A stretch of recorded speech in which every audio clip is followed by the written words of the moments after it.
Innal hamdalillah nahmaduhu wa nasta'inuhu wa nastaghfiruh wa na'udzu billahi min syururi anfusina wa min sayyiati a'malina. May yahdihillahu fala mudilla lahu wa may yudlil fala hadiyalah. Asyhadu an la ilaha illallah wahdahu la syarika lah wa asyhadu anna Muhammadan abduhu wa rasuluh. Allahumma salli wa sallim ala nabiyyina Muhammad wa ala alihi wa sahbihi ajma'in. Fa inna asdaqal hadisi kitabullah wa khairal hadi hadi Muhammad sallallahu alaihi wasallam wa syarral umuri muhdatsatuha fa inna kulla muhdatsatin bid'ah wa kulla bid'atin dhalalah wa kulla dhalalatin finnar. Ibu-ibu, akhwat, kaum wanita yang dirahmati oleh Allah Subhanahu wa taala, kita bersyukur kepada Allah Subhanahu wa taala atas nikmat-nikmat yang Allah berikan kepada kita. Dan di antara nikmat Allah yang harus disyukuri adalah ketika hati masih terpanggil untuk menghadiri majlis-majlis ilmu, itu berarti masih ada hidayah yang Allah berikan kepada hati masing-masing dari ibu-ibu, akhwat, ummahat, kaum wanita yang mendengarkan ceramah kita pada sore hari ini. Karena ketenangan jiwa itu akan didapatkan dengan selalu hadir di majlis-majlis ilmu. Itu yang dikatakan oleh Rasulullah SAW dalam sebuah hadis sahih, wa majtama'a qaumun fi baitin min buyutillah illa nazalat alaihimus sakinah. Kalau ada orang berkumpul di rumah-rumah Allah, yang mana di rumah Allah itu mereka mempelajari ilmu agama, membahas tentang ayat Al-Quranul Karim, membahas tentang sunnah-sunnah Rasulullah SAW, maka balasan bagi orang yang hadir di majlis ilmu itu adalah Allah akan turunkan as-sakinah, ketenangan hati, ketenangan jiwa. Jadi, kalau ibu-ibu mungkin merasa gundah gulana di rumah, perempuan kadang bosan, kadang galau di rumah, maka cara terbaik untuk menenangkan jiwa itu dengan cara apa? Menghadiri majlis-majlis ilmu. Walaupun kadang sampai di majlis ilmu itu tertidur, tetaplah istiqamah datang ke masjid untuk menghadiri majlis-majlis ilmu. Walaupun kadang sebagian kaum muslimin lebih senang mendengarkan kajian itu, live streaming di Facebook kah, di YouTube kah, gitu. Tapi akan berbeda efeknya mendengar pengajian di masjid dibandingkan mendengar pengajian di rumah sambil tidur-tiduran atau nonton di HP. Yang diambil apa? Yang diambil keberkahan dari menghadiri majlis ilmu tersebut. Makanya kita sampaikan, walaupun kadang sampai di masjid, sampai di majlis ilmu itu tertidur, tapi tetap sajalah lakukan itu tiap pekan. Kalau di UPI ini tiap Sabtu sore lakukan terus. Itu untuk mendapatkan ketenangan jiwa. Dan rangkul saudara-saudara yang lain, teman-teman yang lain untuk hadir di majlis ilmu. Supaya mereka juga mendapatkan ketenangan jiwa. Saya banyak mendapati orang-orang yang kadang nggak tahu di mana ketenangan jiwa itu adanya. Sampai kadang mereka mencoba pergi ke diskotik, pergi ke kafe-kafe, ke bar-bar, tempat yang ada musik-musiknya, tempat orang joget-jogetnya untuk mencari ketenangan jiwa, malah nggak ada mereka dapatkan. Namun ketika kita arahkan untuk selalu hadir di masjid, di majlis-majlis ilmu, dengarkan pengajian, walaupun boleh jadi ketika disampaikan pengajian itu belum langsung paham, tapi tetap datang. Insya Allah ketenangan jiwa itu akan didapatkan, karena itu janji dari Nabi. Siapa saja yang berkumpul di rumah-rumah Allah, Allah akan turunkan as-sakinah, ketenangan jiwa. Jadi bersyukurlah ibu-ibu, akhwat, ummahat, kaum wanita bisa masih ada keinginan untuk berkumpul di rumah Allah ini dalam rangka untuk menghadiri majlis ilmu, belajar ilmu agama. Kemudian salat beriring salam, Allahumma salli wa sallim ala nabiyyina Muhammad wa ala alihi wa sahbihi ajma'in. Kita bersalawat kepada Nabi Muhammad sallallahu alaihi wasallam, yang Nabi itu sangat berjasa mengangkat harkat derajat kaum perempuan. Ibu-ibu harus banyak berselawat kepada Nabi, harus istiqamah mengamalkan sunnah-sunnah Nabi, harus sering membaca sirah nabawiyah, bagaimana perjalanan hidup Nabi, dan harus betul-betul tumbuh dalam jiwa ibu-ibu, dalam jiwa kaum wanita itu kecintaan kepada Nabi Muhammad. Kenapa harus tumbuh? Karena Nabi Muhammad orang yang memperjuangkan hak-hak perempuan, orang yang meninggikan derajat perempuan. Sebelumnya perempuan itu dihinakan, dianggap remeh, dikurung saja. Bahkan orang malu memiliki anak perempuan. Nanti insya Allah kita paparkan. Nabi Muhammad yang meninggikan derajat perempuan. Nabi Muhammad yang memuliakan perempuan. Maka ibu-ibu harus banyak bersahabat kepada Nabi. Harus mengamalkan sunnah Nabi. Harus juga banyak mendengar atau membaca bagaimana perjalanan hidup Nabi Muhammad SAW. Judul kajian kita pada sore hari ini adalah syariat Islam sangat memuliakan wanita. Ini syariat Islam, yang mana syariat Islam ini bertumpu pada dua hal, yaitu Al-Quran dan As-Sunnah. Maka Al-Quran dan As-Sunnah atau syariat Islam itu sangat memuliakan kaum wanita. Sampai dalam Al-Quran sendiri ada satu surat namanya surat An-Nisa. Apa arti surat Nisa, ibu-ibu? Apa arti surat An-Nisa, Bu? Surat tentang perempuan.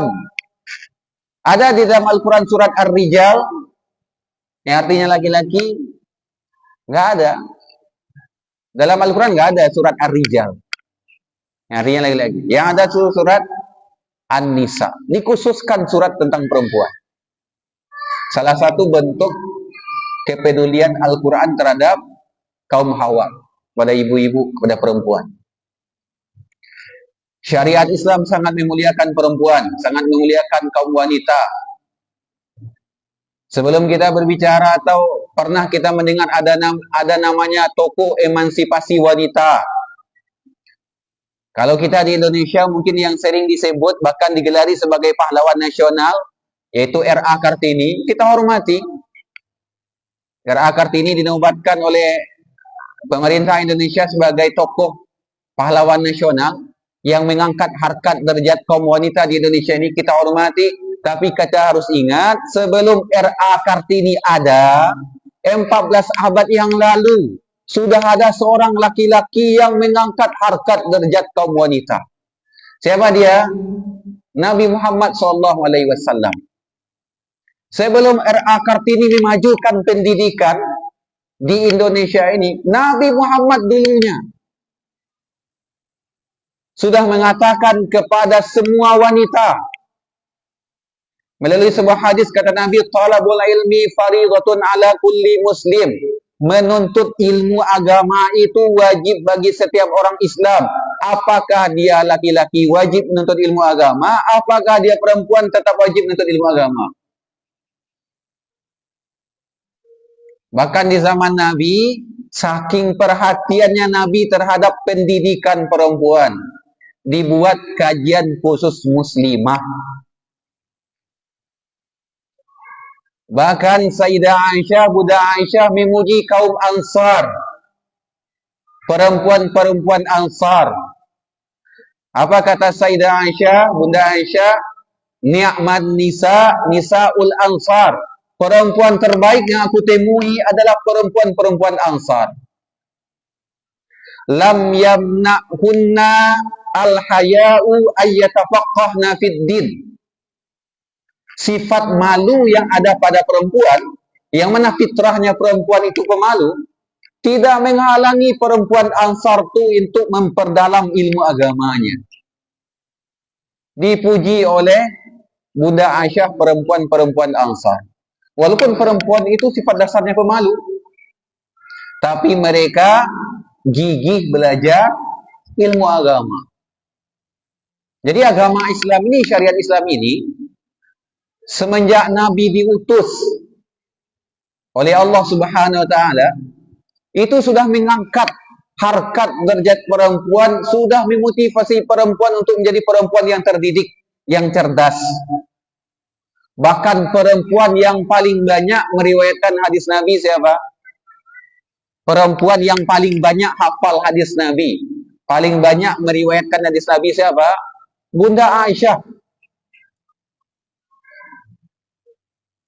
Kalau digabungkan dengan laki-laki, yang paling banyak meriwayatkan hadis Nabi, yang paling banyak menghafal hadis Nabi, yang pertama yaitu Abu Hurairah. Yang kedua, Anas bin Malik. Yang ketiga, Abdullah bin Umar. Dan yang keempat siapa? Bunda Aisyah. Tapi kalau dari perempuan saja, dari golongan perempuan saja, yang paling banyak meriwayatkan hadis Nabi. Siapa itu? Bunda Aisyah. Makanya nanti ada namanya fikih Aisyah. Saking cerdasnya Bunda Aisyah, perempuan. Nah, maka kita ingin bahas secara detail bagaimana syariat Islam itu sangat memuliakan wanita. Yang pertama,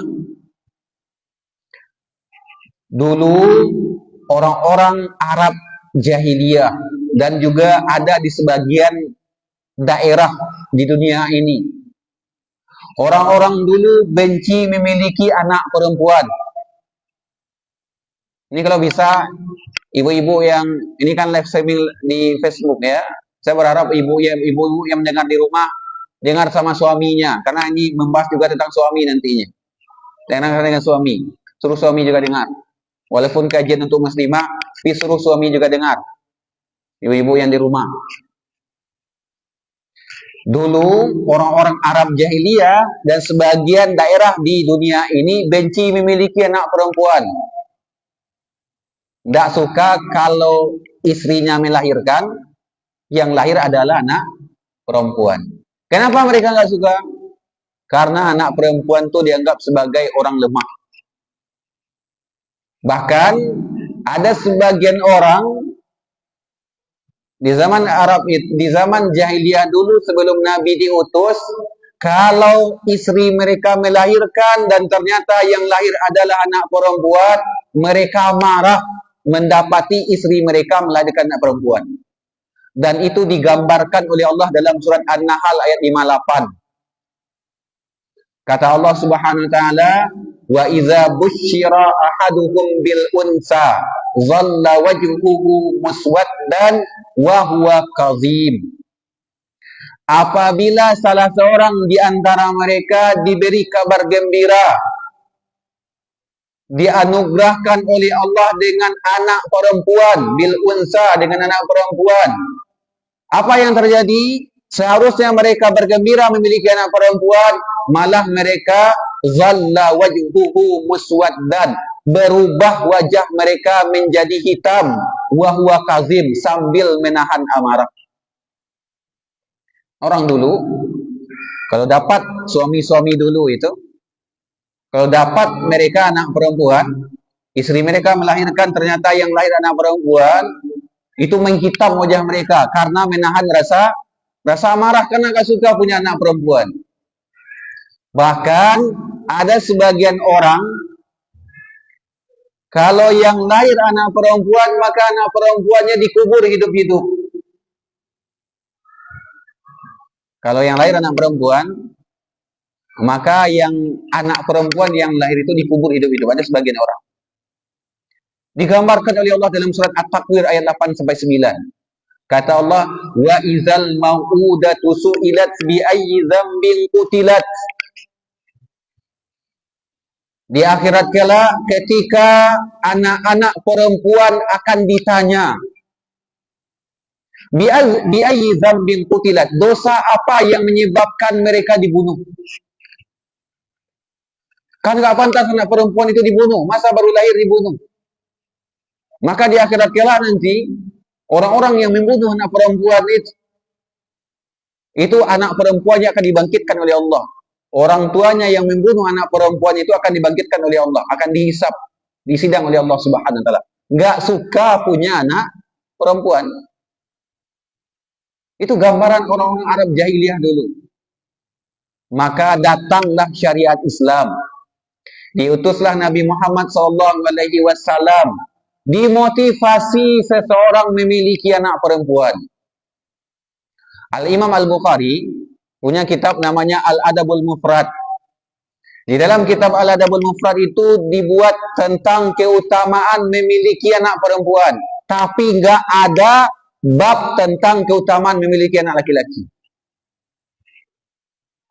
Dipaparkan hadis motivasi dari Nabi Muhammad SAW tentang keutamaan memiliki anak perempuan.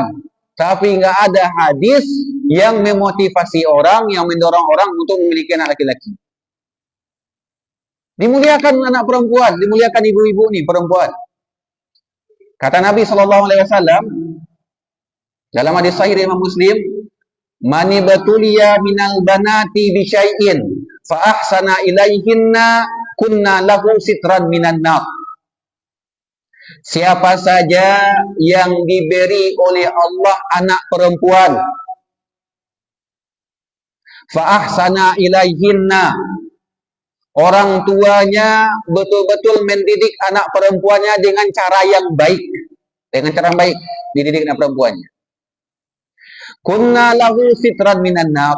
Anak-anak perempuan itu akan menjadi benteng bagi orang tuanya dari azab api neraka.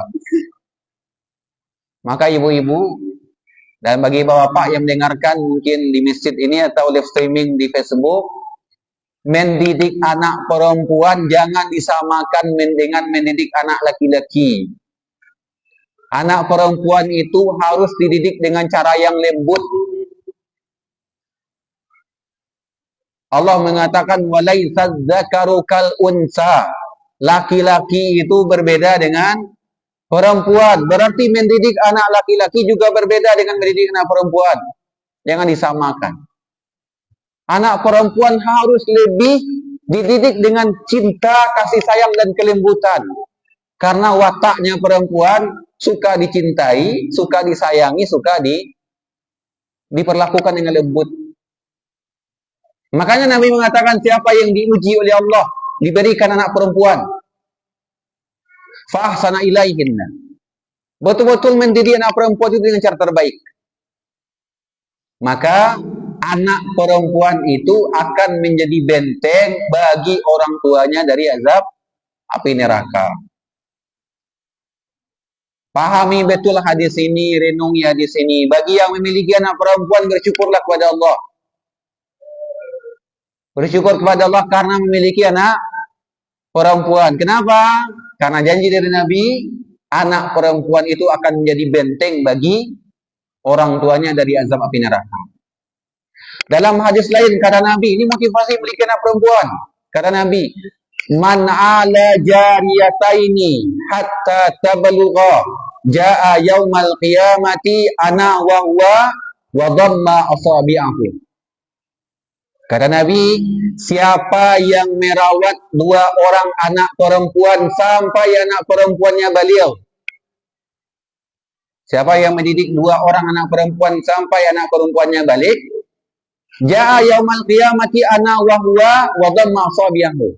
Pada hari kiamat kelak, orang itu atau orang tua itu yang mendidik dua orang anak perempuan itu akan dekat kedudukannya dengan Nabi. Sebagaimana dekatnya antara jari tengah dengan jari telunjuk. Diginin sama Nabi tangannya. Jadi siapa saja yang memiliki dua anak perempuan, dididiknya dengan cara yang baik. Kata Nabi, aku dan orang tuanya kayak gini nanti di akhirat kelak, di hari kiamat kelak. Sangat dekat kedudukannya dengan Rasulullah. Berarti ini motivasi dari Rasulullah untuk memiliki anak perempuan. Ketika mensyarah hadis ini, Al-Imam An-Nawawi mengatakan, kenapa Nabi menggambarkan atau memberi motivasi memiliki anak perempuan? Dengan gambaran, dengan motivasi yang besar, dengan balasan yang besar. Karena memang sebagian orang takut memiliki anak perempuan. Takut apa? Takut nanti tidak bisa menjaganya dengan cara yang baik. Kemudian apa lagi? Karena mendidik anak perempuan butuh kesabaran. Kenapa butuh kesabaran? Kalau seandainya orang tua memiliki anak perempuan, ketika anak gadisnya sudah berumur 20 tahun, beranjak 21 tahun, 22 tahun, sampai nanti 25 tahun, belum datang juga jodohnya, apa yang terjadi pada orang tua? Apalagi bagi bapak-bapak, apa yang terjadi? Itu kadang udah mulai resah. Anak gadis saya Ustaz 25 tahun umurnya, belum juga datang jodohnya. Masuk nanti 26 tahun, 27 tahun, belum juga datang jodohnya. Sampai ada yang sudah 30 tahun, belum juga datang jodohnya. Itu ujian bagi orang tua. Tapi kadang, sebagian bapak-bapak, ini ibu, dengarkan bu. Nanti sampaikan kepada suami di rumah. Tapi kadang sebagian bapak-bapak, nggak bertanggung jawab terhadap jodoh anak gadisnya. Kenapa nggak bertanggung jawab terhadap jodoh anak gadisnya? Anak gadisnya disuruh cari jodoh sendiri, bukan dia mencarikan. Padahal tanggung jawab mencarikan suami yang soleh bagi anak gadis seseorang itu siapa? Bapaknya atau walinya. Cobalah lihat kisah bagaimana dulu para sahabat Nabi SAW. Mereka menawarkan anak gadis mereka kepada Nabi SAW, bahkan kepada orang-orang saleh. Tujuannya apa? Tujuannya sebagai tanggung jawab mereka sebagai bapak untuk mencarikan jodoh yang baik bagi anak gadisnya. Coba lihat kaum muslimin sekarang, punya anak gadis, umur sudah 25 tahun, belum juga dapat jodoh. Apa yang dilakukan oleh bapaknya? Kadang bapaknya nggak ada mencarikan jodoh bagi anaknya. Diserahkan, kamu aja cari sendiri. Nah, akhirnya kadang apa yang terjadi? Sebagian perempuan jatuh kepada pacar-pacaran.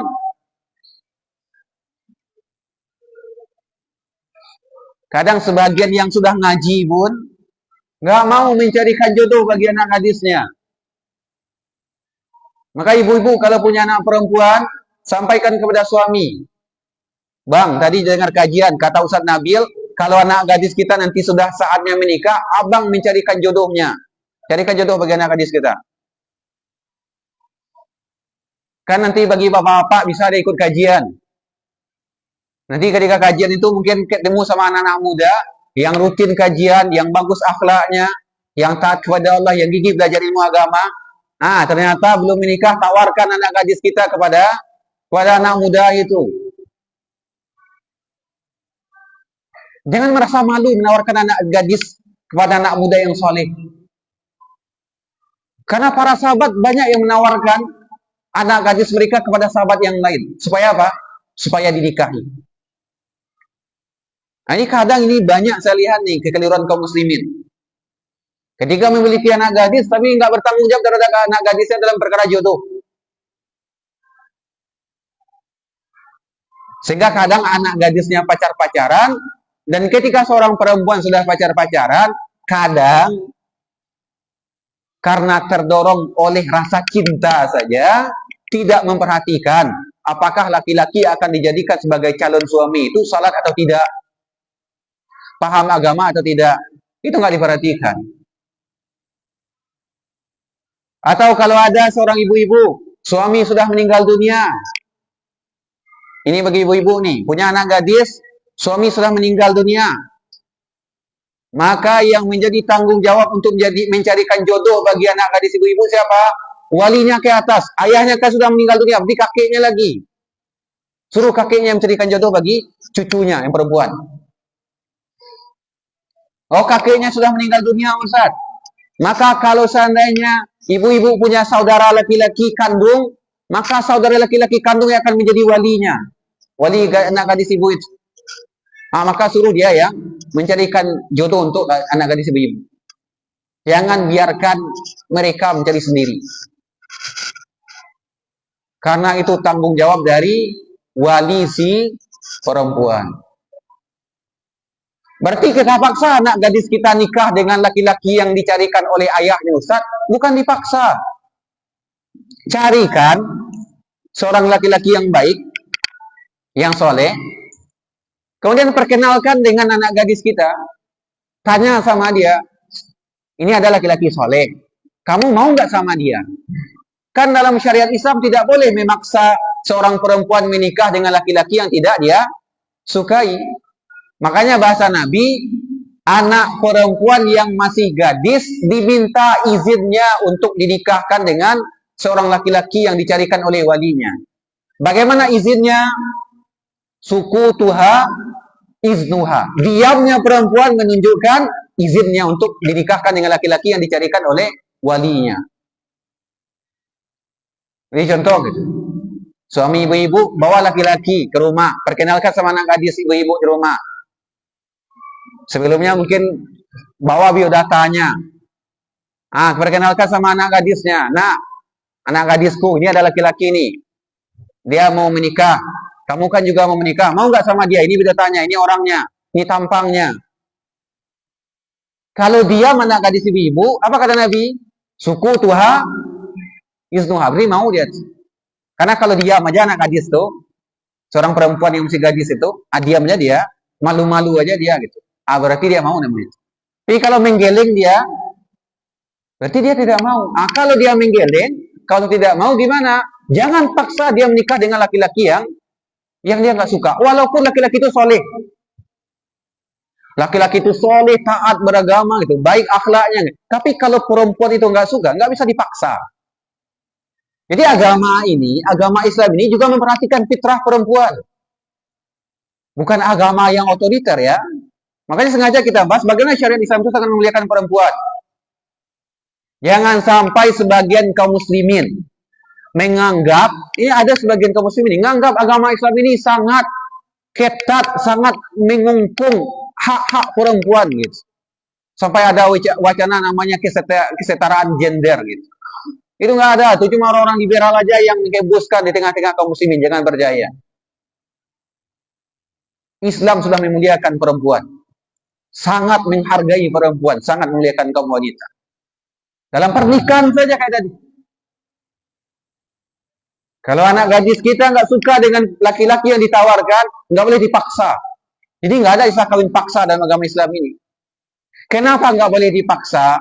Sebab kalau seandainya seorang perempuan terpaksa menikah dengan laki-laki yang dia nggak suka, apa yang terjadi? Berpeluang ketika sudah berumah tangga, si istri akan lebih banyak durhaka kepada suaminya. Si istri akan berpeluang nusyuz, tidak nurut kepada suaminya. Kenapa durhaka? Karena dari awal si perempuan tidak suka dengan laki-laki yang dipilihkan oleh ayahnya atau walinya. Walaupun laki-laki itu taat dan soleh gitu. Nah, maka ibu-ibu yang punya anak gadis, walaupun anak gadisnya sekarang umur 5 tahun, 6 tahun, dengarkan kajian ini, catat. Dari sekarang amalkan. Kalau nanti anak gadisnya sudah mulai besar, suruh ayahnya atau suami ibu-ibu mencarikan jodoh bagi anak-anak gadisnya. Jadi dimotivasi oleh Rasulullah, siapa yang memiliki 2 anak perempuan, dididiknya sampai dia balik, bahkan sampai dia menikah, maka nanti di akhirat kelak orang tuanya akan dekat kedudukannya dengan Rasulullah Shallallahu Alaihi Wasallam.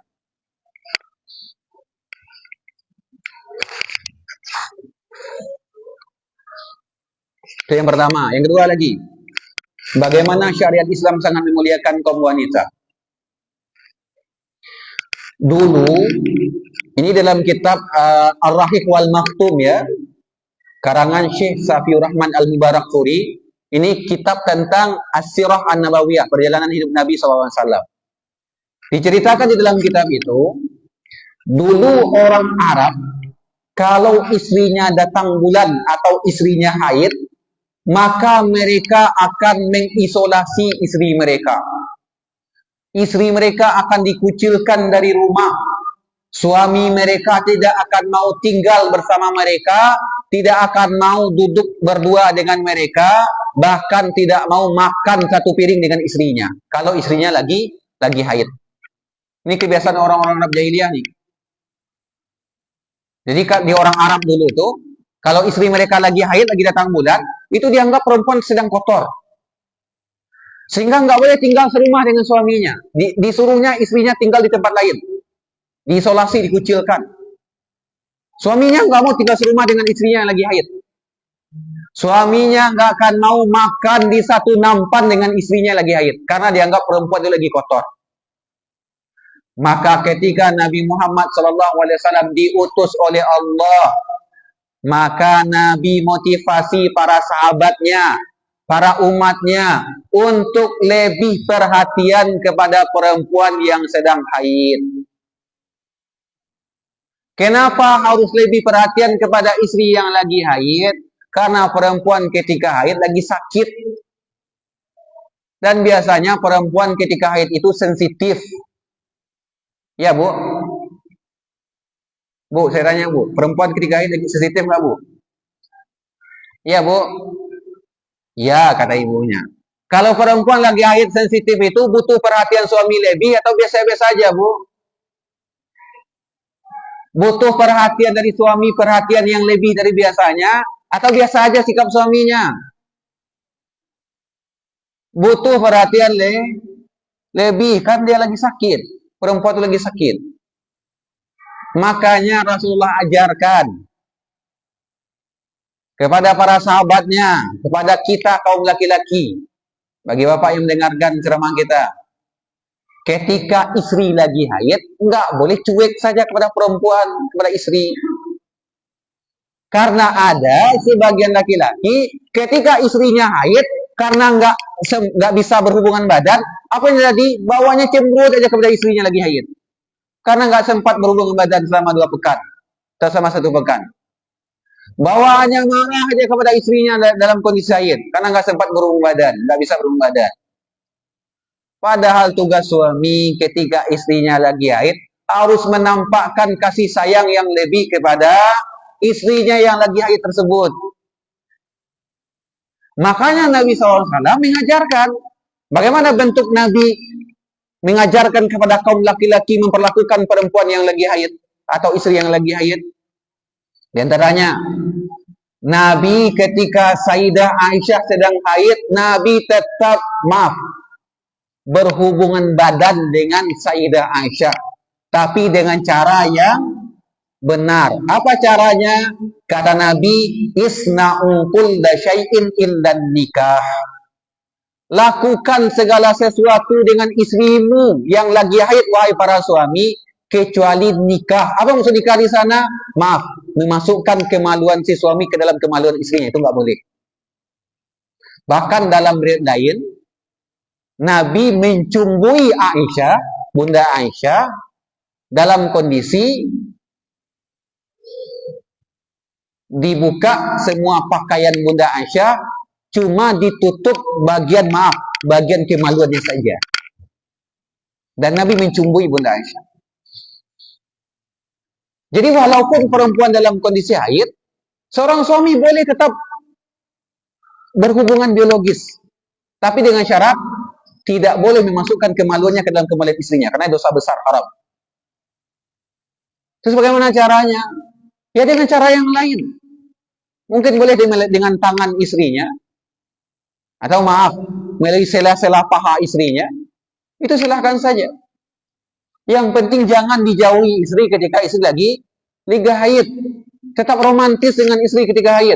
Dan itu yang dicontohkan oleh Nabi SAW. Kata Bunda Aisyah, ini kata Bunda Aisyah nih, kata beliau, kuntu ashrabu wa ana haidun wa ana wilhun Nabi SAW. Fayada'u fahu ala mawdi'i fi fayashrabu wa ta'arraqul arqa wa ana haidun wa unawilhun Nabi SAW.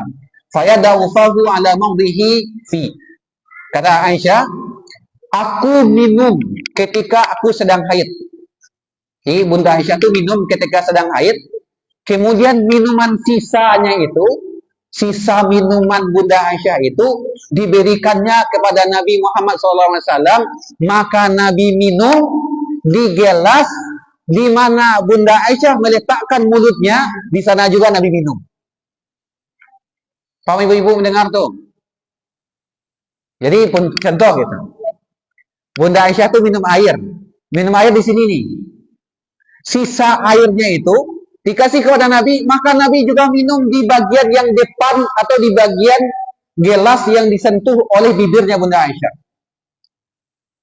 Sehingga apa yang terjadi? Senanglah hati Bunda Aisyah. Karena Nabi tidak menganggap jijik Bunda Aisyah yang lagi haid. Jadi bukan dicari arah gelas yang lain gitu. Contoh Bunda Aisyah minum di gelas yang depan, bagian gelas yang depannya, maka Nabi minum di bagian belakangnya. Bukan kayak gitu. Di mana bekas bibir Bunda Aisyah itu, di sana Nabi minum.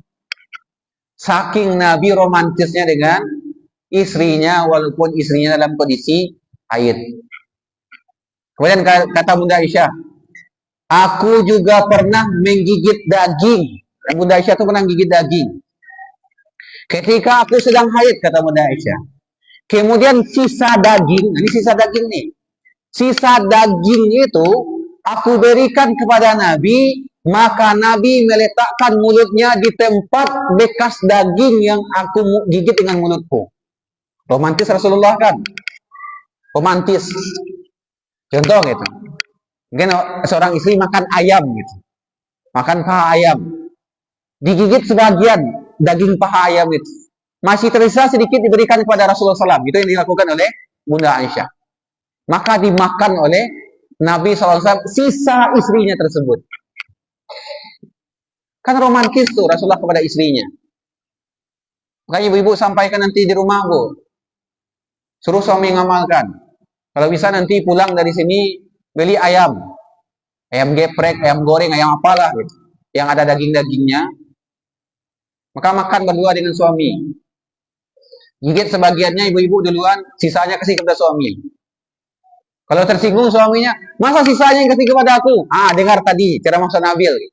Kalau nggak percaya buktinya, ini ada rekamannya di Facebook UPI gitu. Bilang nanti sama suaminya. Nabi saja mau memakan sisa makanan daging dari istrinya, masa abang nggak mau gitu? Bilang nanti ya Bu ya. Mau Bu? Wajib mau Bu, saya yang wajibkan. Amalkan sunnah Nabi. Itu bentuk bagaimana Rasulullah itu memuliakan perempuan. Dari sanalah muncul kaidah. Apa kaidahnya? Kalau orang-orang Arab jahiliyah dulu membenci istrinya dalam kondisi haid, tidak mau tidur bersama, tidak mau tinggal bersama, maka ketika syariat Islam datang dengan diutusnya Nabi Muhammad SAW, maka perempuan dalam kondisi haid pun tetap dimuliakan oleh Rasulullah Sallallahu Alaihi Wasallam.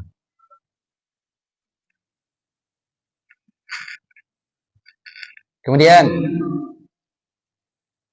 bagaimana bentuk syariat Islam memuliakan wanita? Islam melarang suami memukul istrinya. Haram seorang suami memukul istrinya, bagaimanapun kesalahan istrinya. Ini harus ingat nih. Ibu-ibu sampaikan kepada anak bujangnya di rumah. Nak, kalau kamu menikah nanti nak, jangan pernah pukul perempuan. Makanya kata para ulama, laki-laki yang paling lemah di dunia ini siapa? Laki-laki yang mudah memukul perempuan. Itu paling lemah dia. Masa perempuan dipukulnya? Kalau memang berani, lawan laki-laki sama laki-laki. Masa perempuan yang lawan? Perempuan lemah itu harusnya dinaungi, bukan dipukul. Makanya syariat Islam ini melarang laki-laki atau seorang suami memukul istrinya.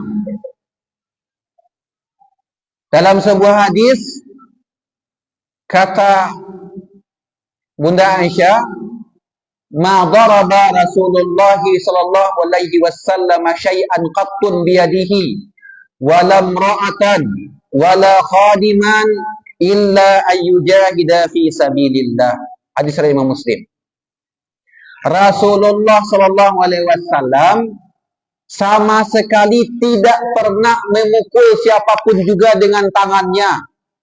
Tidak pernah memukul perempuan, tidak pernah memukul pelayannya. Yang ada itu Nabi cuma memukul orang ketika berjihad fisabilillah. Yang namanya jihad wajarlah, pukul-pukul, saling memukul, saling membunuh, itu wajar. Tapi Nabi nggak pernah mukul istrinya. Nabi nggak pernah memukul pelayannya. Anas bin Malik itu 10 tahun menjadi pelayan Nabi. Melayani Nabi di rumah Nabi SAW. Nggak pernah Nabi memukul Anas sekalipun juga. Nggak pernah Nabi memukul Anas. Dan Nabi tidak pernah memukul istrinya. Bagaimanapun ada konflik di rumah tangga Rasulullah memang ada. Ada perselisihan di rumah tangga Rasulullah ada. Itu sebagai contoh kepada kita, suami istri, bagaimana menyelesaikan konflik dalam rumah tangga. Nabi itu nggak pernah mukul istrinya. Maka laki-laki diharamkan memukul istrinya, bagaimanapun besar kesalahan istrinya. Sempat ditanya kepada saya, Ustaz, bagaimana kalau seandainya seorang laki-laki mendapati istrinya selingkuh, gimana? Istrinya selingkuh bersama dengan laki-laki lain. Nggak perlu dipukul.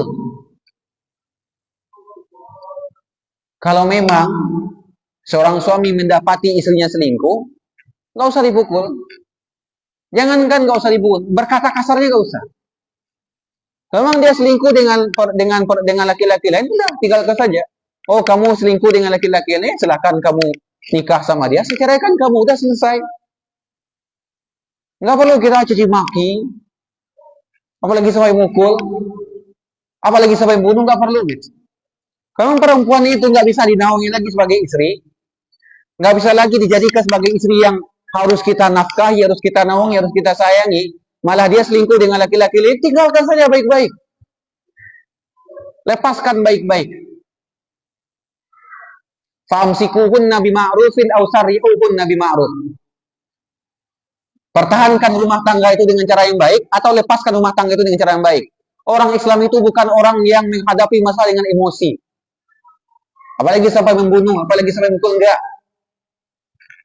Saya sampaikan biasanya kepada bapak, kepada kaum laki-laki, kalau mendapati istri selingkuh, enggak usah terjadi hal-hal yang tidak diinginkan, membunuh, memukul, enggak perlu. Kalau memang udah tidak tahan lagi seorang laki-laki melihat istrinya selingkuh, tinggalkan saja. Baiklah, kamu selingkuh dengan laki-laki itu, baik saya ceraikan, silakan kamu mau ngapain laki-laki itu, nggak tanggung jawab saya lagi. Sekarang saya jatuhkan talak, udah selesai. Urus ke pengadilan. Oh, dia mau nikah dengan laki-laki selingkuhannya, silakan. Dia mau ngapain dengan laki-laki selingkuhannya, silakan. Yang penting suami sahnya menceraikan istrinya. Udah selesai urusan. Nggak perlu memukul, apalagi dalam perkara-perkara yang sepele di rumah tangga. Tidak boleh seorang laki-laki, seorang suami itu memukul istrinya. Bahkan kata Nabi, la yajlidu ahadukum imra'atahu jaldal abadi summa yujami'uha fi akhiril yaum. Dalam hadis riwayat Imam Al-Bukhari, janganlah salah seorang dari para suami memukul istrinya seperti dia memukul seorang budak, sedangkan di penghujung malam nantinya atau di tengah malam nantinya dia pun berhubungan badan dengan istrinya. Nggak boleh, kata Nabi. Bagaimana mungkin ada seorang suami siang hari dipukulnya istrinya, apalagi sampai istrinya cacat, sampai istrinya memar-memar, sampai istrinya itu berbekas pukulan pada tubuh istrinya, malam hari dia berhubungan badan dengan istrinya, kan aneh. Saya sudah sampaikan kepada bapak-bapak atau kepada orang yang mau menikah, seandainya seorang laki-laki, seorang suami menjaga betul istrinya dengan cara yang sangat baik, sebenarnya dia menjaga istrinya untuk dirinya sendiri. Seorang suami merawat istrinya dengan cara yang baik, mencintai istrinya dengan tulus, menyayangi istrinya dengan maksimal, sebenarnya dia sedang menyayangi dirinya sendiri bagi suami itu. Tapi kalau ada seorang suami menyakiti istrinya, berkata kasar kepada istrinya, memukul istrinya, kalau jelek istrinya, yang menikmati jeleknya siapa? Itu suaminya juga. Kalau istrinya itu senang hatinya, cerah wajah istri itu karena disenangkan oleh suaminya, yang menikmati cantiknya istrinya siapanya? Kan suaminya juga. Makanya Nabi mengatakan tidak boleh seorang laki-laki itu memukul istrinya di siang hari, sedangkan pas malam hari dia akan berhubungan badan dengan istrinya. Nah, maka harus diingat nih, bagaimana syariat Islam itu mengatur betul. Jangan sampai ada KDRT dalam rumah tangga. Kan kita sangat sayang ya. Sangat miris kita kadang mendengar ada orang-orang yang KDRT terhadap istrinya. Padahal syariat Islam sangat memuliakan wanita. Dilarang keras memukul perempuan. Dilarang keras KDRT, kekerasan dalam rumah tangga terhadap perempuan.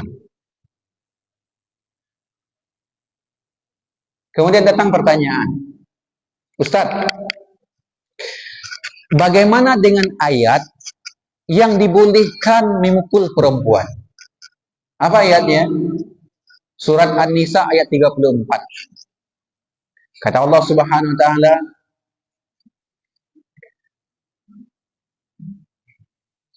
"Wallati takhafuna nusyuzahunna."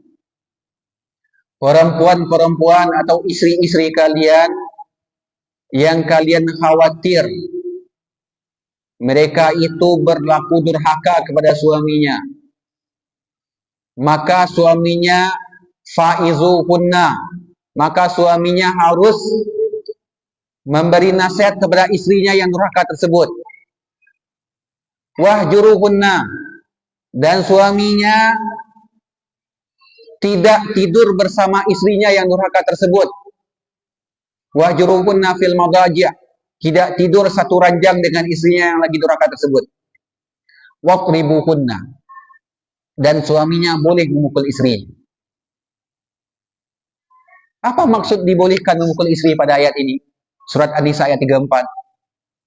Kata para ulama, ini tahapan-tahapan bagi para suami dalam mendidik istrinya. Kalau ada dalam rumah tangga itu seorang istri durhaka kepada suaminya, maka caranya bagaimana?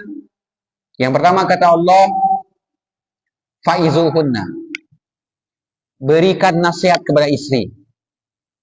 Nasihati dengan cara yang baik. Rangkul dia. Atau kalau suami nggak bisa beri nasihat, cari orang lain yang beri nasihat.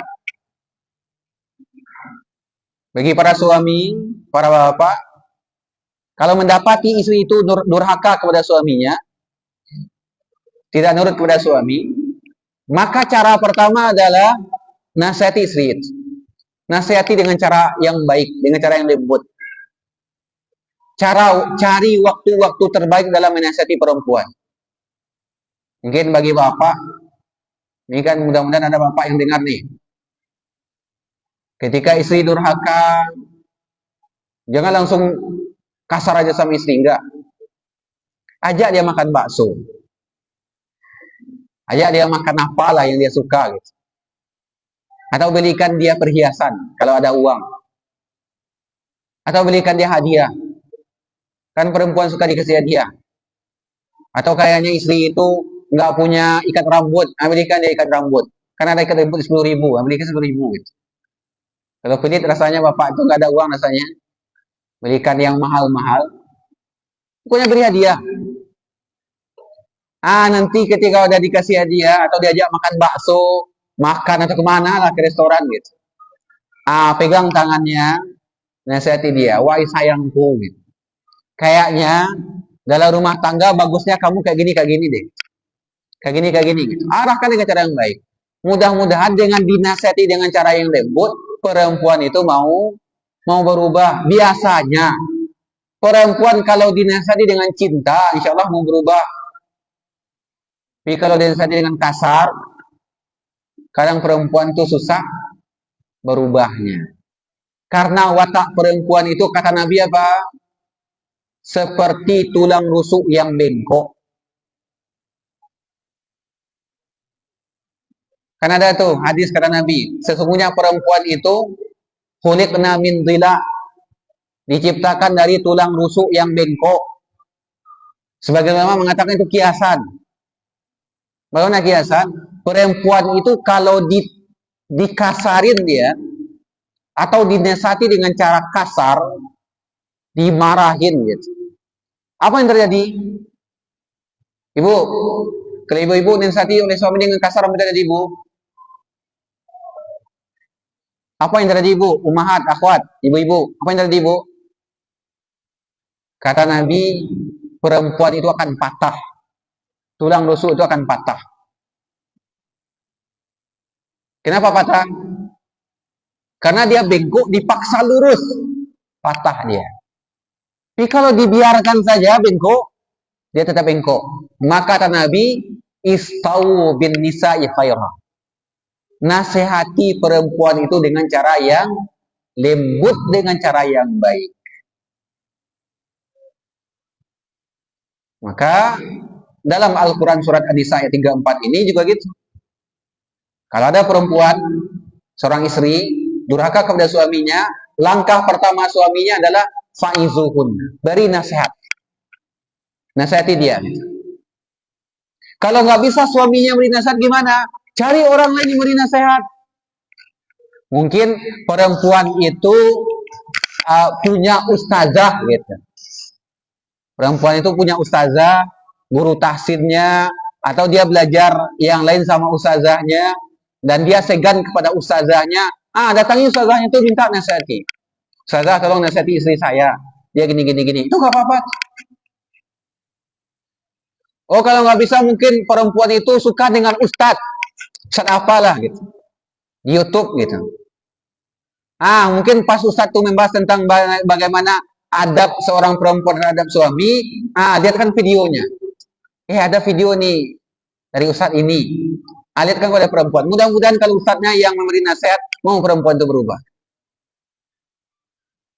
Jadi kalau bisa suami yang beri nasihat, suami beri nasihat. Kalau tidak, coba orang lain yang memberi nasihat. Bahkan di sistem pernikahan di Indonesia ini, kalau seandainya terjadi konflik di rumah tangga, orang KUA mau tuh memberi nasihat kepada suami dan istri.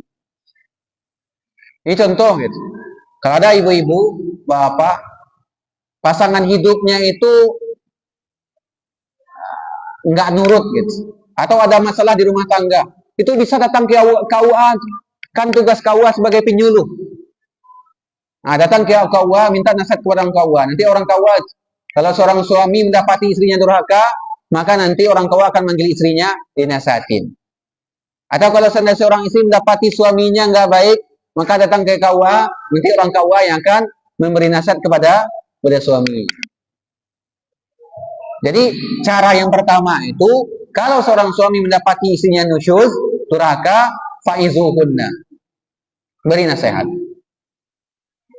Kemudian, kalau sudah nggak bisa lagi dinasehati, apa yang dilakukan? Wahjuruhunna fil madaji'. Jangan tidur dengan istri. Jangan tidur dengan istri.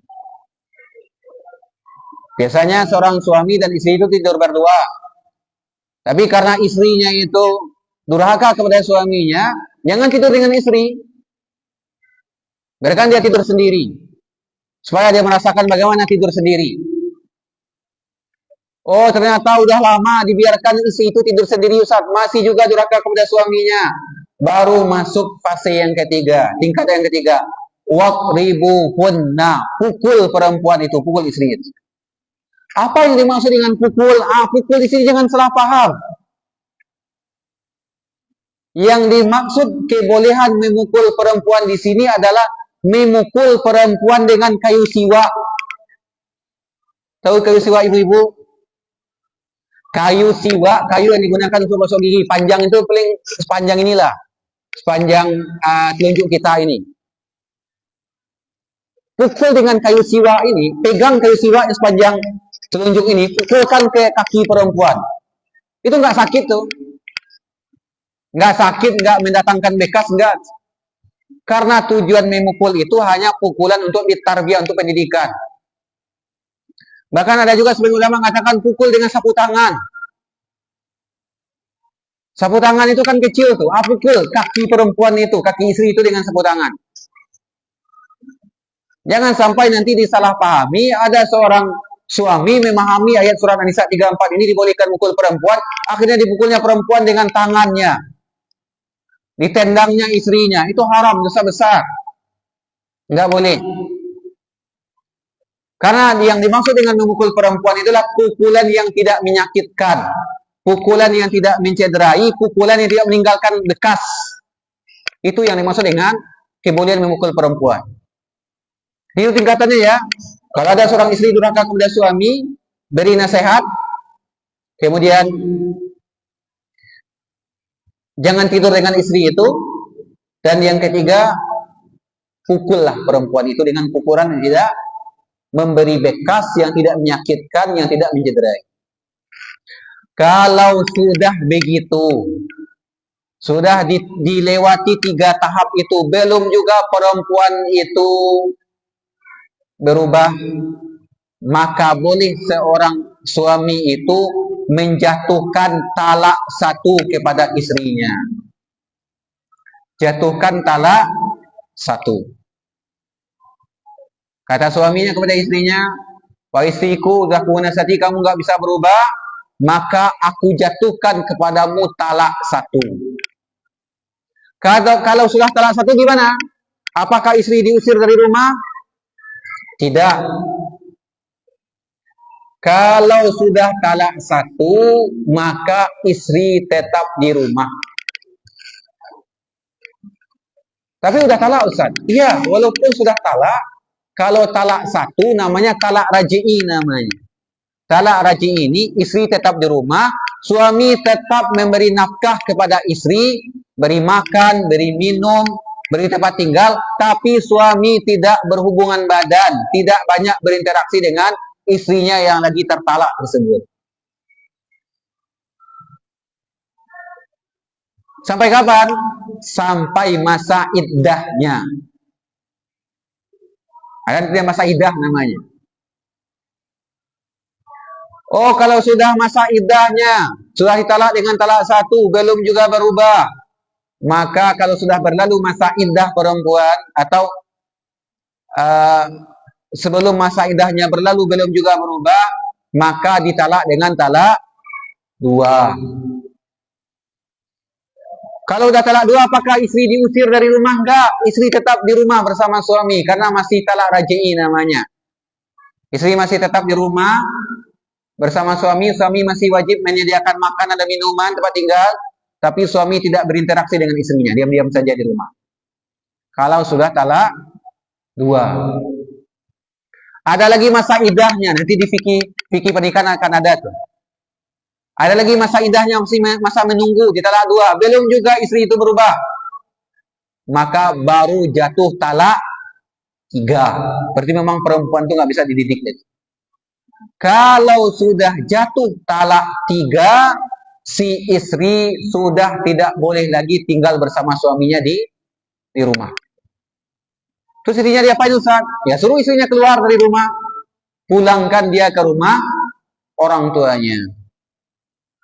Oh, ternyata si suami itu tinggal di rumah istri, Ustaz. Berarti suami keluar dari rumah tersebut, ngangkat semua barang-barangnya. Nggak boleh balik lagi. Karena sudah putus hubungan suami istri kalau sudah talak 3. Nah, itu tahapan dalam rumah tangga. Nah, jadi yang dimaksud dengan kebolehan ya, dimaksud dengan kebolehan seorang suami mukul istri itu adalah memukul yang tidak meninggalkan rasa bekas, yang tidak menimbulkan bekas, yang tidak mencederai istri, tapi pukulan yang sedikit saja untuk tarbiyah, untuk mendidik istri. Kemudian selanjutnya, bagaimana syariat Islam ini sangat memuliakan kaum wanita.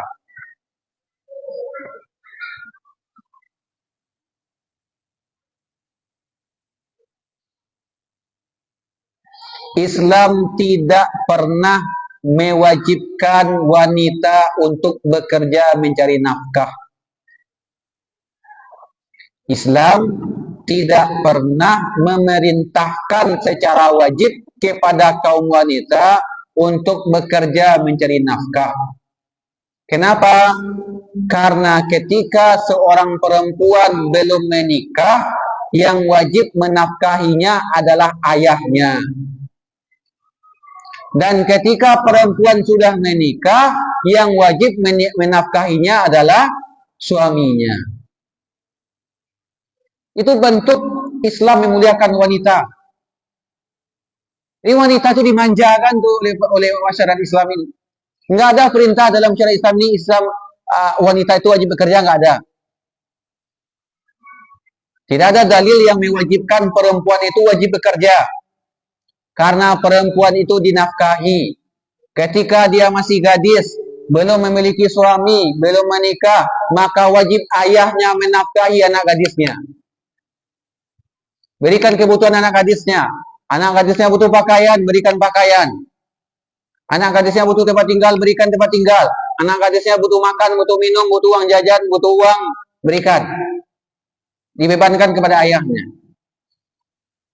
Ketika nanti anak gadisnya sudah dipinang oleh seorang laki-laki, sudah menikah, sudah memiliki suami, maka suaminya yang mencari nafkah, yang menafkahi istrinya. Kalau istrinya butuh pakaian, suami wajib berikan pakaian untuk istrinya.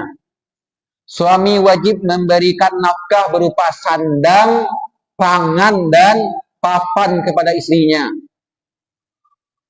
Sandang, kemudian sandangnya, pakaian. Suami wajib memberikan pakaian kepada istrinya. Pangannya, makanan, minuman. Suami wajib memberikan makanan, minum kepada istrinya. Papan, tempat tinggal. Suami tetap wajib menyediakan tempat tinggal bagi istrinya.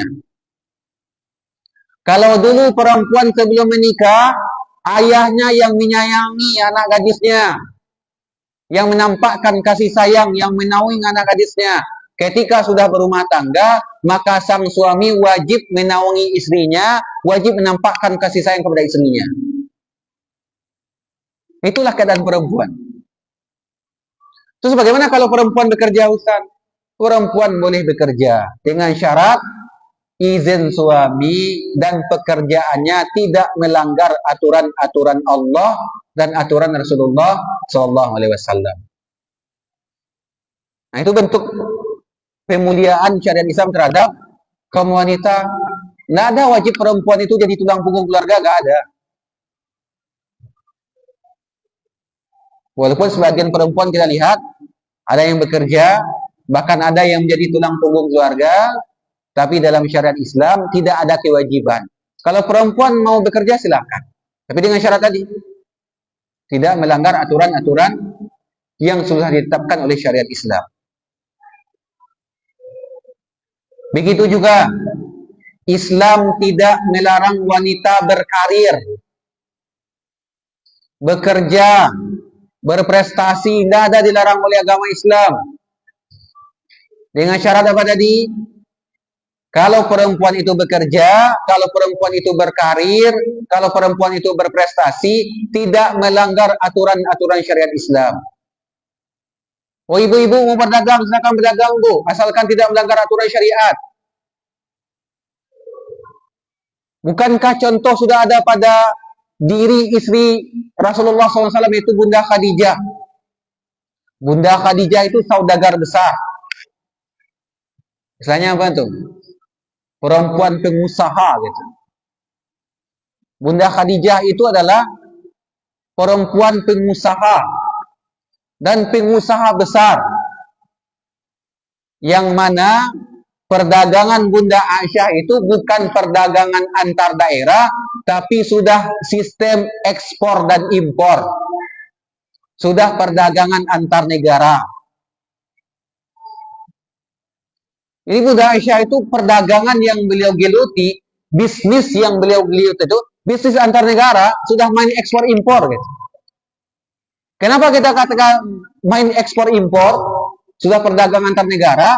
Karena Rasulullah ketika bekerja dengan Bunda Khadijah, Rasulullah membawa barang-barang dagangan Bunda Khadijah dari Makkah menuju negeri Syam. Negeri Syam itu di mana? Negeri Syam itu negeri-negeri tetangga Arab Saudi. Negara-negara tetangga Arab Saudi kayak Mesir, Suriah, Palestina, Libanon, Yordania itu negeri Syam gitu. Nah, sekitaran sana. Jadi antar negara tuh perdagangan Bunda Khadijah itu. Jadi benar-benar bisnis woman gitu. Apa namanya tuh? Wanita pengusaha besar Bunda Khadijah itu. Tapi walaupun Bunda Khadijah itu pengusaha besar, pedagang besar yang sudah main ekspor dan impor, tidak melanggar aturan-aturan syariat. Perdagangan yang beliau geluti itu tidak menghilangkan fitrah beliau sebagai perempuan. Bahkan beliau cuma mengatur perdagangan, sedangkan yang pergi berdagang adalah orang-orang karyawan-karyawan beliau itu. Nah, makanya kalau ada perempuan mau berdagang, perempuan mau berkarir, perempuan mau bekerja, silakan, asalkan tidak melanggar aturan-aturan syariat Islam. Jadi bukan apa ya, syariat Islam ini bukan mengungkung perempuan gitu. Di rumah aja, ngasuh anak aja, enggak. Saya akan berdagang. Saya akan melakukan pekerjaan-pekerjaan yang halal, yang tidak melanggar aturan-aturan syariat Islam. Saya pernah dapat, kalau nggak salah, dapat info atau dengar pengajian. Kalau nggak salah, di video pendek saya dengar, udah lama saya dengar. Ada cerita dari Ustadz Maududi Abdullah ya, Ustadz kita yang di Pekanbaru itu. Beliau pernah cerita, beliau pernah tahu dengan seorang perempuan, kenal dengan seorang perempuan, yang perempuan itu bekerja di rumah saja. Dia bekerja di rumah saja, dan penghasilannya itu kalau saya nggak keliru ya, penghasilan itu 50 juta per bulan. Tapi kerjanya di rumah saja. Apa tuh Bu? Perempuan bekerja di rumah aja tapi penghasilan 50 juta per bulan. Apa kerjanya tuh? Ibu-ibu tahu mungkin. Saya cuma mendengar cuplikan biasa aja dari ceramah Ustadz Maududi. Katanya, saya kenal dengan seorang perempuan yang dia bekerja, yang penghasilannya itu 50 juta per bulan. Dan bekerja di rumah aja. Tanpa melalaikan hak anak, tanpa melalaikan hak suami. Itu boleh, nggak apa-apa, silakan kalau ada perempuan kayak gitu. Mungkin kalau yang saya tahu ya, ulama alam, mungkin ibu yang banyak tahu. Ada perempuan kadang jualan online gitu. Jualan online, jualan apa? Online gitu.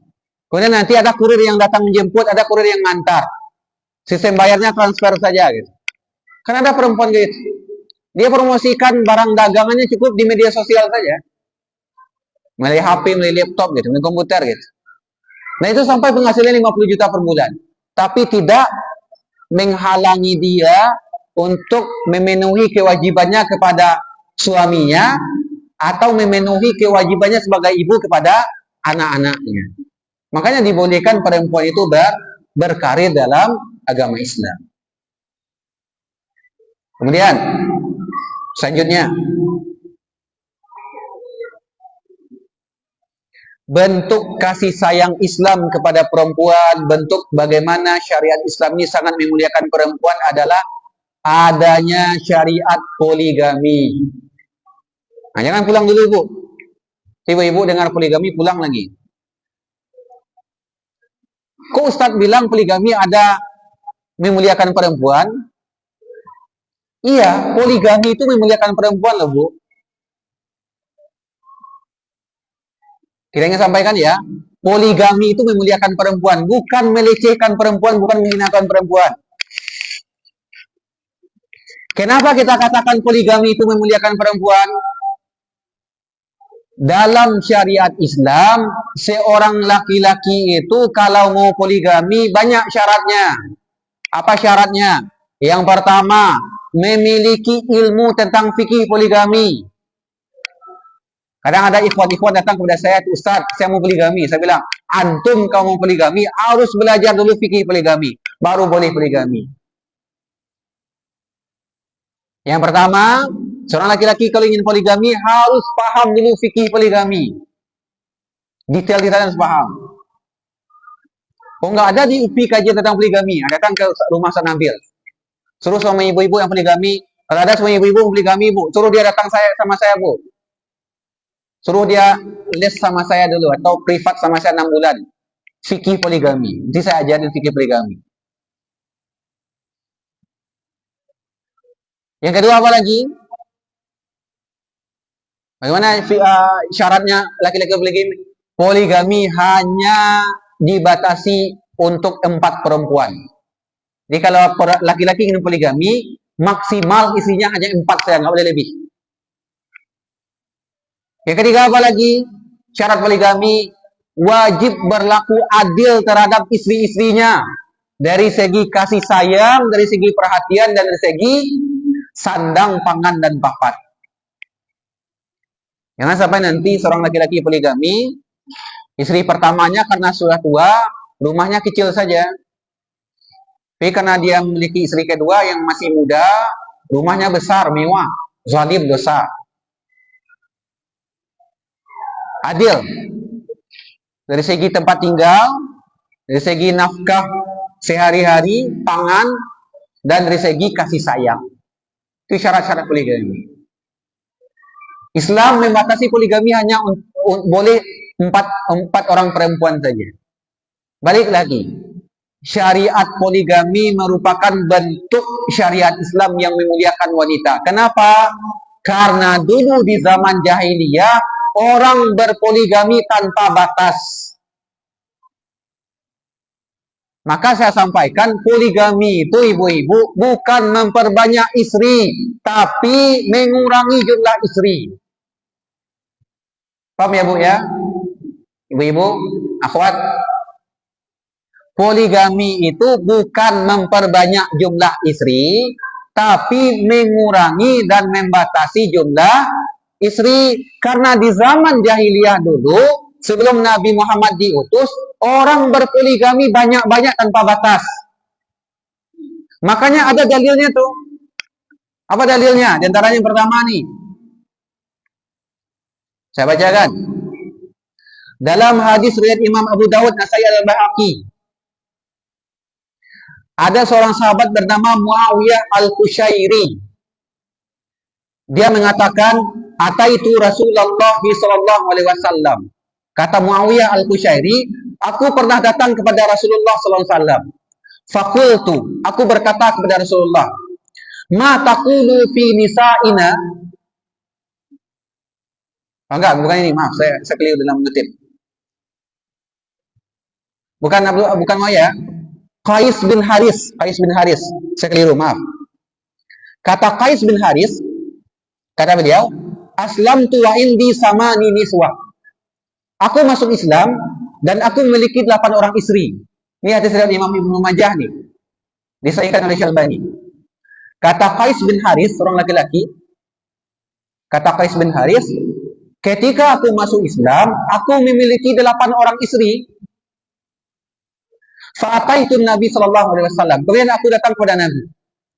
Faqultu zalika lahu. Maka aku sebut kepada Nabi, wahai Rasulullah, aku memiliki istri 8 orang. Faqala, maka Nabi mengatakan, ikhtar minhunna arba'an. Pilih 4 dari yang 8 dan yang sisanya kamu ceraikan. Karena laki-laki hanya boleh berpoligami dengan 4 orang istri. Bu, saya tanya Bu, Qais bin Haris, dia awalnya memiliki 8 istri. Kemudian kata Nabi, kamu cuma boleh memiliki 4 istri. Sehingga yang 4 lagi kamu wajib ceraikan. Berarti poligami itu menambah jumlah istri atau mengurangi jumlah istri, Bu? Bu, kamu wanita, kamu perempuan yang dengar. Poligami itu menambah jumlah istri atau mengurangi jumlah istri? Hah? Kami nggak mau jawab Ustaz, karena Ustaz bahas poligami. Poligami itu mengurangi jumlah istri. Itu kata Qais bin Haris kan. Aku punya 8 istri. Datang aku kepada Rasulullah. Kata Nabi apa? Kamu cuma boleh punya 4 istri. Jadi bukan Nabi, enggak apa, kamu 8 istri. Enggak gitu. Nabi cuma boleh memiliki 4 istri, yang 4 lagi diceraikan. Terus kalau diceraikan 4 lagi nggak zalim sama perempuan Ustadz?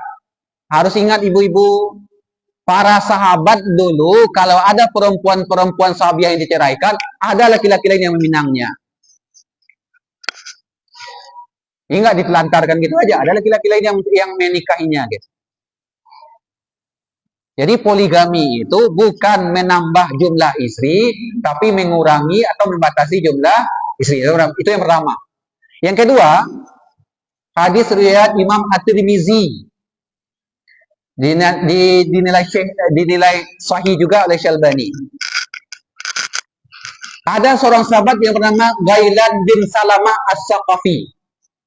Kalau tadi namanya Qais bin Haris, ini namanya Ghailan bin Salamah As-Saqafi. Dia masuk Islam. Aslama walahu asyru niswatin fil jahiliyah. Ghailan bin Salamah As-Saqafi ini masuk Islam dan dia memiliki 10 orang istri. Maka fa'aslamna ma'ahu. 10 orang istrinya juga masuk Islam, ikut suaminya, ikut si Ghailan bin Salamah ini.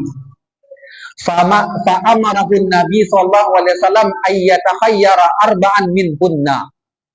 Kata Nabi kepada Ghailan bin Salamah, kamu memiliki 10 orang istri, kamu ceraikan 6, tinggalkan 4 orang istri untukmu. Karena laki-laki hanya boleh berpoligami dengan 4 istri saja. Kalau tadi 8 istri kan Bu ya, sekarang 10 istri, lebih banyak lagi. Kata Nabi apa? Ceraikan 6, sisakan 4. Berarti poligami nambah istri atau mengurangi jumlah istri, Bu?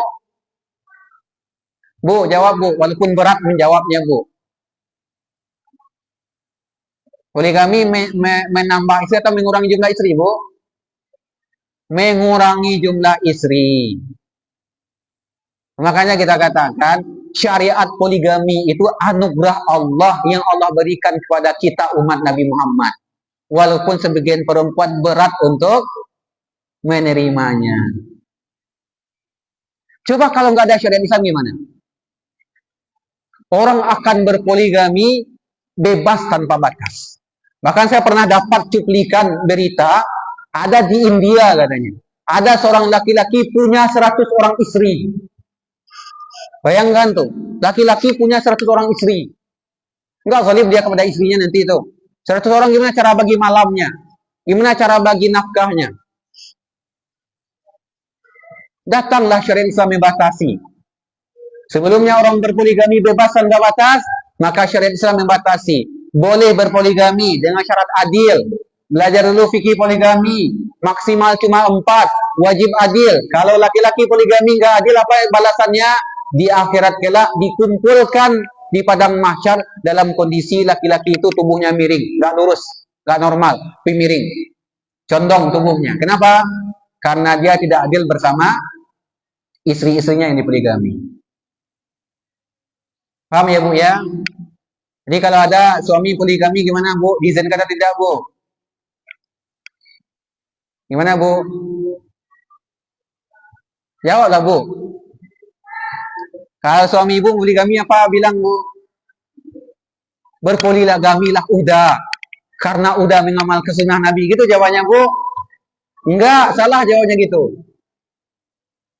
Kalau suami ibu mau poligami bilang, udah sayang gitu. Panggil sayang. Udah sayang, kalau udah mau berpoligami, kata Ustaz Nabil syaratnya banyak dah. Yang pertama, udah harus belajar fikih poligami dah. Yang kedua apa lagi? Udah wajib adil dah dengan istri-istri udah yang 2, 3 atau 4. Apa lagi? Udah wajib adil dalam perkara nafkah, sandang, pangan, papan, cinta dan kasih sayang. Sampaikan gitu kepada suami. Dan udah wajib mapan dah. Kenapa wajib mapan? Laki-laki poligami ngasih makan istrinya aja harus istrinya bekerja gitu. Dia poligami ini. Tapi untuk menafkahi rumah tangganya istrinya harus bekerja. Mau poligami gimana caranya? Enggak, nanti ketika nikah lagi istri keduanya juga bekerja jadinya. Maka sampaikan gitu kepada suami kalau suami mau berpoligami. Tapi kalau kata suaminya, alhamdulillah sayang, adik, istriku, udah mapan, udah belajar fikih poligami sebelumnya, udah datang ke rumah Ustaz Nabil, 6 bulan udah belajar fikih poligami sama Ustaz Nabil, alhamdulillah udah punya toko, punya rumah, punya ini, punya kian, udah mapan, insya Allah bisa menafkahi 2 orang istri. Maka bilang kepada udah ibu tuh, poligami lah dah. Insya Allah aku udah rela di madu dah. Tuh ya Bu ya. Mau ya Bu ya? Mau Bu. So kalau seorang laki-laki sudah mapan dia, sudah belajar fikih poligami secara dalam, sudah baik agama dan akhlaknya, taat kepada Allah, kalaupun dia berpoligami, insya Allah dia adil kepada istri-istrinya. Dia tidak akan melantarkan istrinya, dan dia tidak akan zalim kepada salah satu istrinya. Karena yang mengendalikannya apa? Ilmu dan ketaatannya kepada Allah Subhanahu wa Ta'ala. Kemudian yang selanjutnya, bentuk syariat Islam sangat memuliakan wanita, yaitu larangan menzihar istri. Ada namanya fikih pernikahan itu namanya zihar Bu. Apa tuh zihar? Menyamakan fisik istri dengan fisik ibu atau fisik saudari perempuan, suami. Itu bisa dibaca di penafsiran surat Al-Mujadalah ayat 2. Ada dulu seorang sahabiah yang bernama Khawlah binti Malik As-Sa'labah. Khawlah binti Malik bin Sa'labah. Khawlah binti Malik bin Sa'labah ini memiliki seorang suami yang bernama Aus bin Samit. Aus bin Samit ini ketika mendapati istrinya si Khawlah ini sudah menopause gitu, nggak bisa lagi melahirkan, nggak bisa lagi memiliki anak, maka dia menzihar istrinya. Dibilangnya kepada istrinya, anti kazahri ummi, punggungmu seperti punggung ibuku. Jadi zihar itu kayak talak, kayak perceraian, tapi dia bukan talak. Seorang suami bilang kepada istrinya bahwa punggung istrinya seperti punggung ibunya. Tujuannya apa? Suami itu nggak mau lagi berumah tangga dengan istrinya, tapi nggak diceraikan juga. Namanya zihar.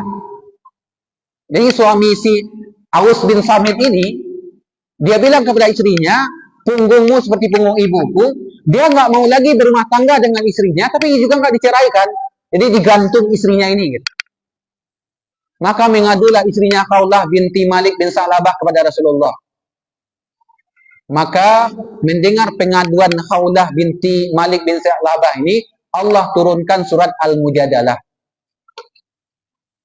Allazina yuzahiruna minkum min nisa'ihim ma kunna ummahatihim.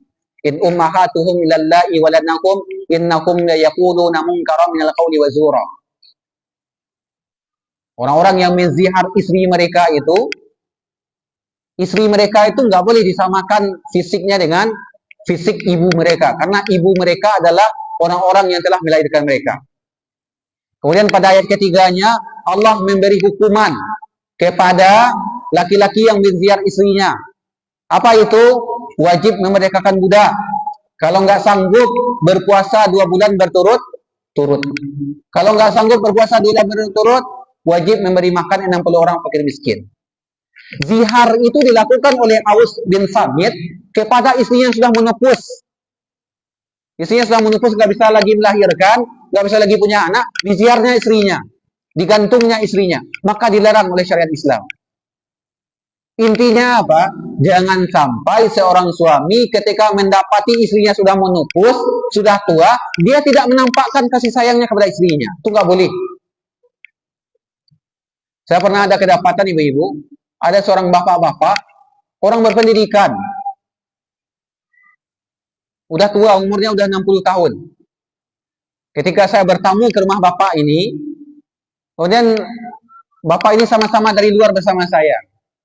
Pergi dia ke rumahnya, kemudian diketuknya pintunya, bengelnya istrinya. Lama istrinya menjawab panggilannya, membuka pintu.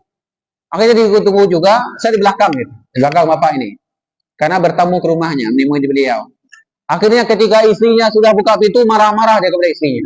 Padahal istrinya telat buka pintu karena mencuci di belakang. Kenapa ada laki-laki ketika istrinya sudah tua, kasar kepada istrinya? Karena yang tadi tidak paham bagaimana syariat Islam memuliakan perempuan. Saya selalu sampaikan kepada bapak-bapak, kalau kita sudah tua, wahai para suami, walaupun kita mendapati istri kita sudah tua, kita juga sudah tua, tetap nampakkan kasih sayang kepada perempuan yang sudah tua itu, kepada istri yang sudah tua itu. Itu yang diamalkan oleh Nabi SAW. Itu sunnah Rasulullah SAW. Nabi Muhammad ketika sudah tua, ketika umur Nabi Muhammad 63 tahun, di mana Rasulullah wafat, Bu? Ibu-ibu, Rasulullah wafat di mana, Bu? Di atas pangkuan istrinya, Bunda Aisyah. Jadi Rasulullah itu tetap romantis kepada istrinya, walaupun beliau sudah tua. Oh kan Bunda Aisyah masih muda, Ustaz. Ummu Salamah, Safiyah, Ummu Habibah, banyak istri-istri Nabi yang lain yang sudah tua, bahkan lebih tua dibandingkan Nabi. Tetap Nabi romantis kepada istrinya walaupun beliau sudah tua, istrinya juga sudah tua. Begitu juga bagi ibu-ibu nih, saya nasihati. Ibu-ibu kalau mendapati suami sudah tua, tetap hormati suami, tetap sayangi suami, tetap cintai suami. Jangan telantarkan suami. Saya beberapa pekan yang lewat bertemu dengan jamaah saya, dia bilang kepada saya, Ustadz, ayah saya diusir oleh ibu saya dari rumah. Kenapa Pak? Karena ayah saya sudah sakit-sakitan, sudah sakit stroke, nggak bisa ngapa-ngapain lagi. Akhirnya ibu saya ngusir ayah saya. Itu nggak boleh tuh Bu. Kalau ibu-ibu nanti dapat suami sudah tua, sudah sakit-sakitan, sudah stroke, sudah lemah, nggak bisa ngapa-ngapain lagi, tetap cintai suami, tetap rawat suami, tetap jaga suami. Karena target berumah tangga bukan hanya di dunia, tapi target rumah tangga itu di dunia sampai ke surganya Allah Subhanahu wa taala. Jangan sampai nanti perempuan ketika suaminya sudah tua akhirnya diusir dari rumah, ditelantarkan, enggak diurus. Ingat Bu, Nabi mengatakan kepada perempuan, wahai kaum perempuan, perhatikan perlakuanmu kepada suamimu karena surga dan nerakamu tergantung kepada ridho suamimu. Walaupun suami sudah tua, tetap cari ridho suami. Walaupun suami itu sudah sakit-sakitan, sudah stroke, sudah lemah, nggak bisa ngapa-ngapain, tetap cari ridho suami. Jangan sampai ditelantarkan, dipulangkan dia ke rumah orang tuanya, atau diantarkan dia ke dijemput, jangan sampai. Ada juga kasus saya dapat info dari teman saya, kenalan saya, ada seseorang, bapak-bapak, dia nggak punya anak. Dia nggak punya anak, gitu. Ketika sudah tua, istrinya mengusir suaminya dari rumah. Akhirnya suami itu diantarkan ke rumah orang tuanya. Dan ketika sampai di rumah orang tuanya, rumah itu kosong. Karena dia nggak punya anak juga, kerabat-kerabat juga nggak ada. Akhirnya suami ditinggalkan sendirian di rumah kosong gitu. Istrinya nggak mengurus suaminya. Kenapa? Karena suaminya udah stroke, nggak bisa ngapa-ngapain lagi. Itu nggak boleh. Itu istri durhaka namanya. Nah, jangan sampai nanti ibu-ibu menelantarkan suami ketika suami sudah tua. Yang terakhir, sebelum ditutup, bentuk syariat Islam sangat memuliakan perempuan, adanya perintah untuk menutup aurat. Sederhananya saya ingin sampaikan kepada perempuan, standar menutup aurat bagi perempuan itu adalah kalau pakaian perempuan itu bisa langsung salat, berarti sudah benar menutup auratnya. Kalau perempuan itu memakai pakaian yang dengan pakaian itu sudah bisa langsung salat tanpa mencari mukena, berarti sudah benar menutup auratnya. Tapi kalau ada perempuan keluar rumah nggak pakai kaos kaki, sehingga kalau salat harus cari mukena yang panjang dulu sehingga menutupi kakinya, berarti belum benar cara berpakaiannya. Atau yang sering saya sampaikan ibu-ibu kalau pakai jilbab, jangan sampai jilbabnya itu molor yang membuka sebagian bawah dagunya. Karena sebagian daging di bawah dagu itu aurat. Kalau terbuka, berarti aurat ibu-ibu terbuka. Kalau di dalam salat, berarti tidak sah salatnya. Maka kalau perempuan kalau pakai jilbab, pakai ciput dagu namanya. Tuh ciput dagu Bu ya. Ada ciput yang nutupi dagu itu. Sebab daging sedikit, ada daging sedikit yang di bawah dagu, yang nggak ada tulang, itu aurat perempuan, wajib ditutup. Kalau terbuka, berarti terbuka aurat perempuan. Dan itu sering ibu-ibu saya lihat banyak yang terbuka auratnya di ketika sholat. Kadang perempuan ketika pakai jilbab, jilbab itu agak tertarik ke belakang, sampai terbuka sedikit daging yang di dekat di bawah dagunya. Padahal itu aurat. Nah, maka wajib ditutup. Itu bentuk pemuliaan syariat Islam kepada perempuan. Kata Allah Subhanahu wa taala dalam surat Al-Ahzab ayat 59, "Wahai Nabi, katakan kepada istri-istrimu, kepada anak-anak perempuanmu, kepada perempuan-perempuan yang mukmin, hendaknya mereka menjulurkan jilbab mereka, memakai jilbab yang benar, yang menutupi dada. Tujuannya apa? Zalika adna ayyurafna fala yuzayanna." Supaya perempuan itu dikenal sebagai perempuan yang betul-betul beriman, dan supaya perempuan itu tidak diganggu oleh orang-orang yang jahat. Makanya diperintahkan perempuan untuk aurat. Kenapa terjadi pemerkosaan? Kenapa terjadi pencabulan? Karena yang mancing adalah perempuan yang tidak menutup auratnya dengan cara yang benar. Tapi kalau perempuan menutup auratnya dengan benar, insya Allah tidak akan terjadi pemerkosaan, tidak akan terjadi pencabulan. Maka syariat Islam mewajibkan perempuan menutup auratnya, bukan untuk mengungkung perempuan, bukan untuk menzalimi perempuan, tapi sebagai bentuk kasih sayang syariat Islam kepada perempuan. Itu yang dapat kita sampaikan pada kesempatan kali ini. Ada pertanyaan? Nggak ada ya? Ada?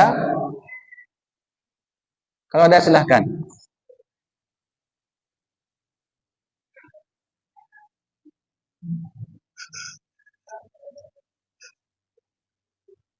Nggak ada ya? Ada? Silakan Bu. Pakai mic saja. Iya. Boleh. Boleh, please.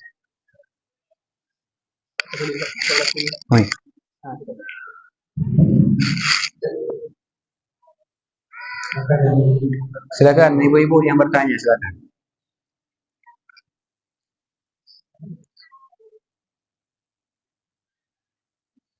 Silakan Bu.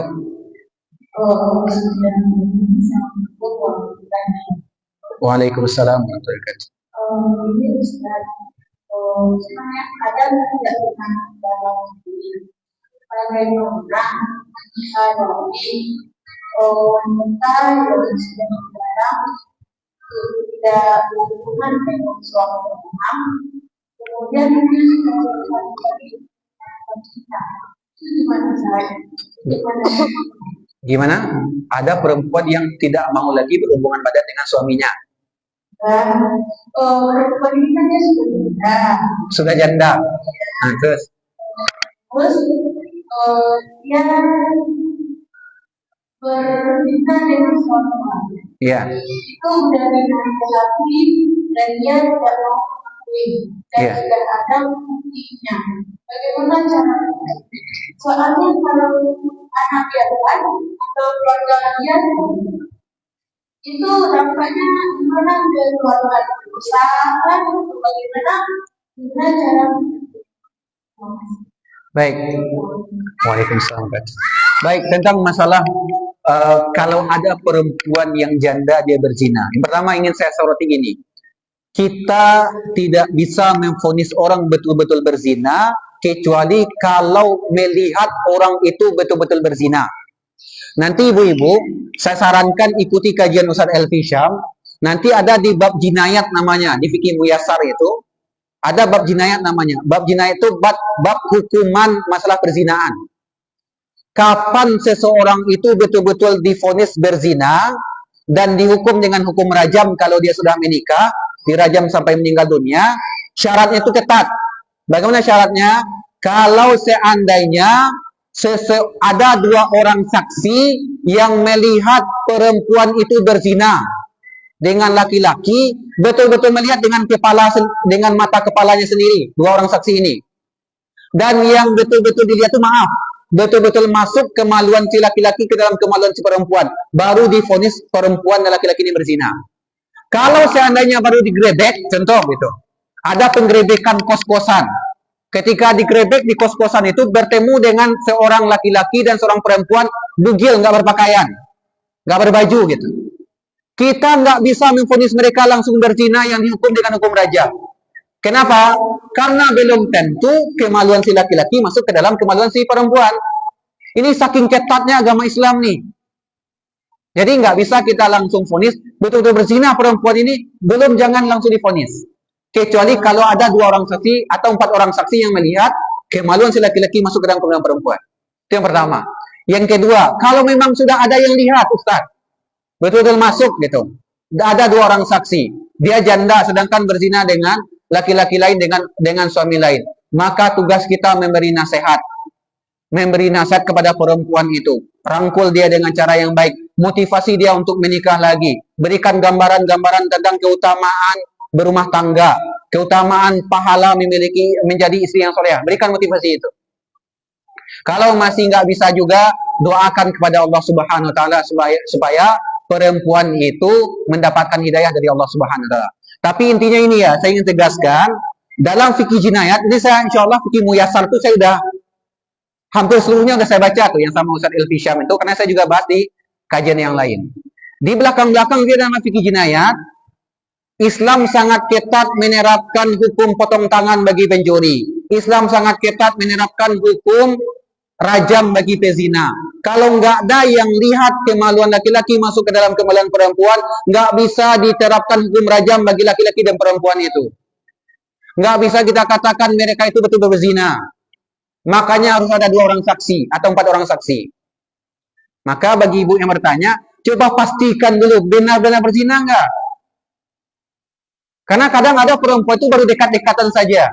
Ada perempuan itu baru buka baju saja dengan laki-laki. Belum sempat berzina. Udah digebrek orang. Maka nggak boleh langsung dituduh berzina. Maksudnya zina yang didapat hukuman apa ya? Hukuman rajam itu nggak boleh langsung. Saking ketatnya Islam menerapkan hukum rajam. Itu ya Bu ya. Itu yang saya tahu. Wallahu a'lam bishawab. Jadi nasihati terus, rangkul ke pengajian, rangkul ke majelis ilmu. Kalau masih nggak bisa, doakan kepada Allah Subhanahu Wa Taala. Karena waktu kita yang terbatas, itu dapat kita sampaikan. Kita tutup dengan doa penutup majelis. Subhanakallahumma wa bihamdika, asyhadu an la ilaha illa anta, astaghfiruka wa atubu ilaik. Assalamualaikum warahmatullahi wabarakatuh.